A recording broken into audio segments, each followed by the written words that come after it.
За жал, јавно на политичка сцена можеме да видиме како неодговорни луѓе се играат со држава.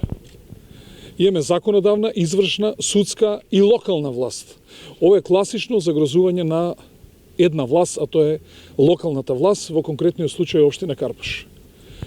Ниту граѓаните, ниту вработените имаат фајде од тоа што некој ќе им каже дека ги разбира и дека нивниот револт е оправдан, туку постојат закони кои што политиката ја ставиле во одредена рамка и кога на политиката ќе биде главата премногу усиена и кога ќе прават глупости, тогаш настапува законот.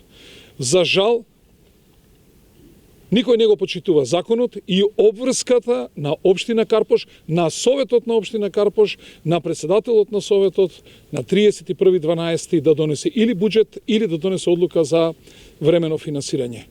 Во конкретниот случај нити е донесен буџет, нити е донесена одлука за временно финансирање. Со тоа практично се доведува во опасност сите програми на општина Карпош, значи да не може да се даде сервис и услуга на граѓаните, да не можат вработените да земат плата, дури и да доаѓаат, дури и да земат плата, кој е ефектот и ќарот на граѓаните на општина Карпош ако вработените само земаат плата, а не се остваруваат програмите, односно ако не се поправаат светилките, ако не се поправа урбаната опрема, ако не се решава запушената канализација и сите други потреби што ги имаат граѓаните на општина Карпош. Имаме сериозен проблем. Не може да се донесат правни акти кои што ќе важат ретроактивно. Од друга страна, тврдењата да не се секираат вработените, тие ќе се земаат плата ако предеме на временно финансирање, тоа значи дека минатата година ова време ние сме имале 40% помала плата во однос на ова што сега ја земаме. Тоа значи дека овие луѓе треба да земат 40% помала плата, а тоа значи дека треба да донесеме нова одлука за помал бот. Штом ќе биде тој бот помал, ако ја исплакаме така платата наредните два месеца, нема теоретска шанса во март, во април и не знам кој друг месец да имаме повисок бот од оној што го утврдила државата со закон, што значи дека овие луѓе трајно ќе останат без тие пари, односно ќе мора да ги наплатуваат по судски пат. Ете, тоа е ќарот на општина Карпош, на граѓаните и на вработените од луѓе кои што се крајно неодговорни, кои што се залутани во оваа работа. Згора на тоа, локалната самоуправа не е надлежна за да донесе одлука за колкав ќе биде бодот на градинките и на училиштата. И тие ќе имаат 40% помали плати, а за тоа не можеме ние да донесеме одлука. Значи, влегоа овие луѓе во еден правен лавиринт, во кој што им кажувавме дека ќе дојдеме во многу сериозна опасност и мислам дека ги претераа сите можни граници на едно нормално, па дури да кажем и ненормално функционирање на политиката, а очигледно дека партиите кои што се најодговорни за оваа работа се сносат одговорност и ја не можам да се изначудам на колегите од левица кои за председател имаат универзитетски професор по право да прибегнуваат кон вакви политички одлуки со кои што го суспендираат правото. И мислам дека во тој дел најголема е нивната одговорност. Со какво образложение го блокираат буџетот? Со образложение дека Талат Џафери нив им ги фрлал амандманите во корпа, а ние сме ги разгледале и точно е дека тие се задоцнети, значи задоцнето се доставени амандманите, ама тие сепак мислат дека треба да ги разгледуваат амандманите и тоа колку и денови нека сака да трае и во конкретниот случај советникот од ВМРО ДПМН Роберт Велјановски јасно кажа наша цел е да го блокираме буџетот на општина Карпош и неговото блокирање е овој резултат. Што да правам јас сутре? Овие луѓе да ги одјавам од работа? А и времените. Времените најдосна ние до петок мораме да ги одјавиме од работа. Што правиме со редовно вработените? Немаме буџет. Како ќе ги држам сите вработени, вклучувајќи си себе во општината? Значи ние треба да дадеме отказ на сите вработени во општина Карпош. Има ли утре деца во... За жал се консултираме и со Министерство за финансии, и со други надлежни институции и така натаму. Ваков, како да кажем, крејзи случај до сега немале. Има ли утре деца во градинка и како вработените ќе го поминат месецот кој што е најдолг со најмногу празници и невеселите празници? Јас токму тоа го кажував. Луѓе, немојте најтешкиот месец во годината. Новогодишни, божични, бадникови празници, доаѓаат водици, стара нова година и така натаму. Ова е најдолг месец во годината и најтежок бидејќи е најладно, најголеми трошоци има за огрев, деца на распуст се паќаат.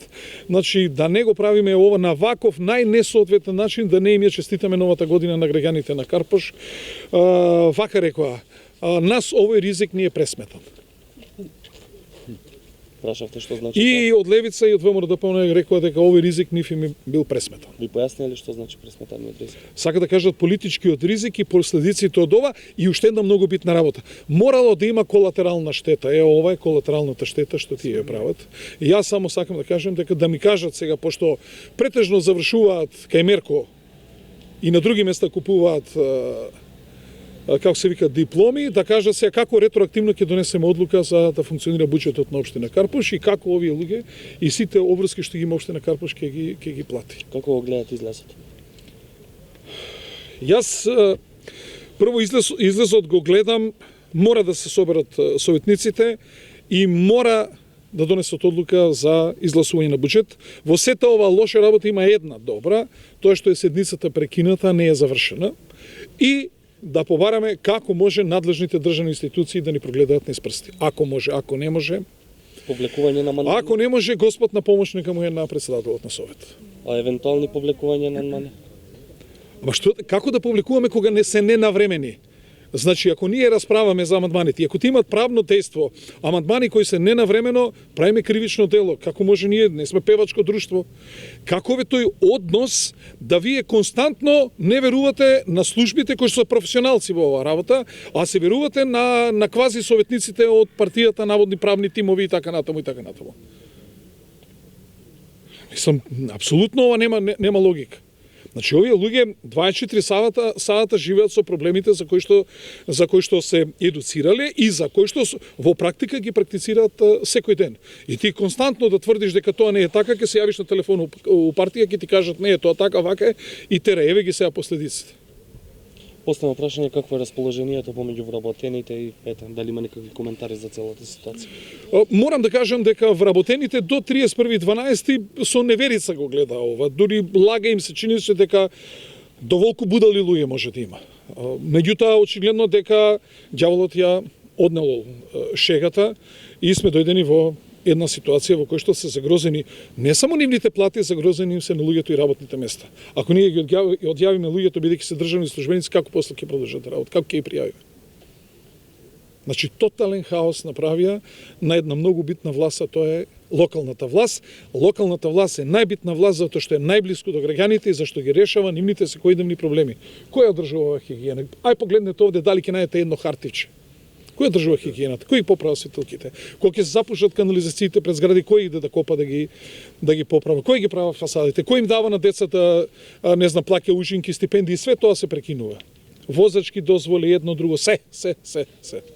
Се она што го општина Карпош во изминативе 20 година го стекна како имидж и како придобивка, овие луѓе го растурија. И можете да замислите на што би и личела денеска општина Карпош ако вакви советници би имале во изминативе 20 години. Веројатно би била општина на опашката, за жал. Сакаме да работиме. Јас знам дека